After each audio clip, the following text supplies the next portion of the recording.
बिस्मिल्लाहिर्रहमानिर्रहीम। Dear students, अस्सलाम वालेकुम। उम्मीद है कि आप खैरियत से होंगे। आज हम लिखेंगे मुतलाज़िम अल्फाज। तो देखिएगा, एक पैराग्राफ भी लिखेंगे इंक पेन से। सबसे पहले लिखते हैं मुतलाज़िम अल्फाज।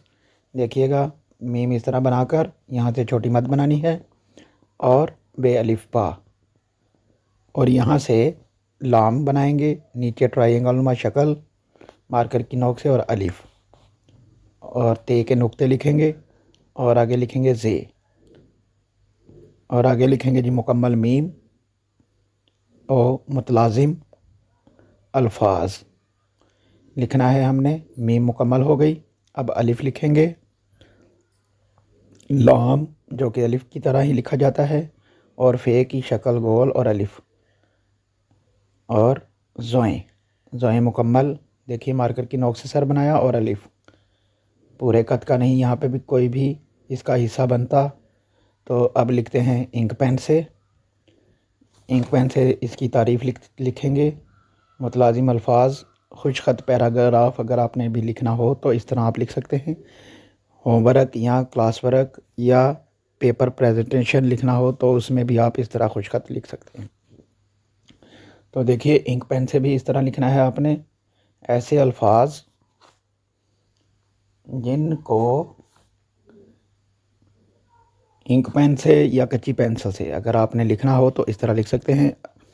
और अगर आपने बेसिक सीखना है तो पेपर प्रेजेंटेशन का लिंक डिस्क्रिप्शन में मौजूद है, उसमें आप तमाम वीडियोस देख सकते हैं जो कि स्टार्टिंग में लिखने के लिए बहुत फ़ायदेमंद हैं। तो लिख दिया जी मुतल्लका अल्फाज। इस तरह आपने पैराग्राफ लिखना है। अभी 2-3 लाइनें और लिखते हैं। देखिएगा, मुकम्मल तारीफ़ लिखेंगे ताकि आपको बेहतर तरीके से पता चल सके और आप भी खुशखत लिख सकें। तो इस तरह हमने लिखा जी, जहन में आ जाएं मुतलाज़िम या ग्रोही अल्फाज कहलाते हैं।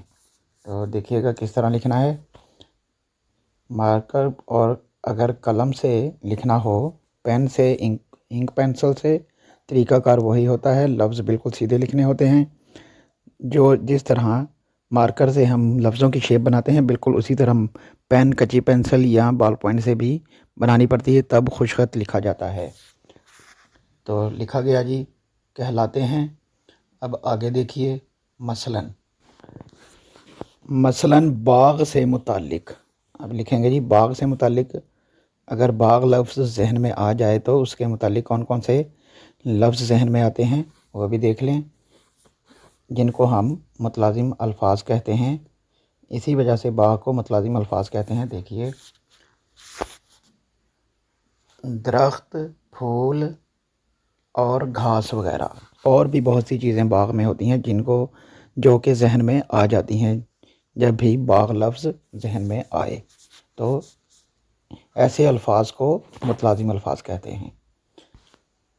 थोड़ी सी और वजाहत करते हैं। लिखते हैं जी, दर्ज बाला मिसाल के मुताबिक।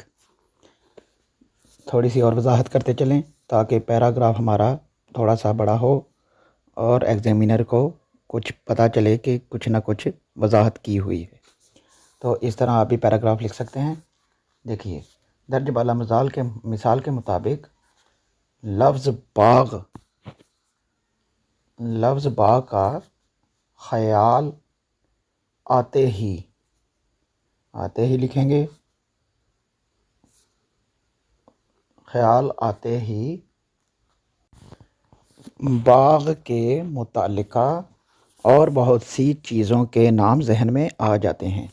तो देखिएगा, इस तरह लिखना है पैराग्राफ। हमारा पैरा मुकम्मल हो रहा है। तो बहुत सी चीज़ों के नाम, अब लिखेंगे जहन जाल से लिखा करें, जे से नहीं लिखा जाता, याद रखिएगा। जहन में आ जाते हैं। अब लिखेंगे यहाँ पर आ जाते हैं, सेंटर में लिखा करें। आखिर में अगर लफ्ज़ 2-3 हो तो लाइन के सेंटर में लिख दिया करें, इससे भी पैराग्राफ खुशखत नज़र आता है। अब इसको डेकोरेट करते हैं। देखिए, इस तरह लाइन लगाएं, मीम का अलिफ छोड़ दें, फिर लाइन लगाएं, और नीचे एक बारीक लाइन और लगा दें तो खूबसूरती ज़्यादा होगी।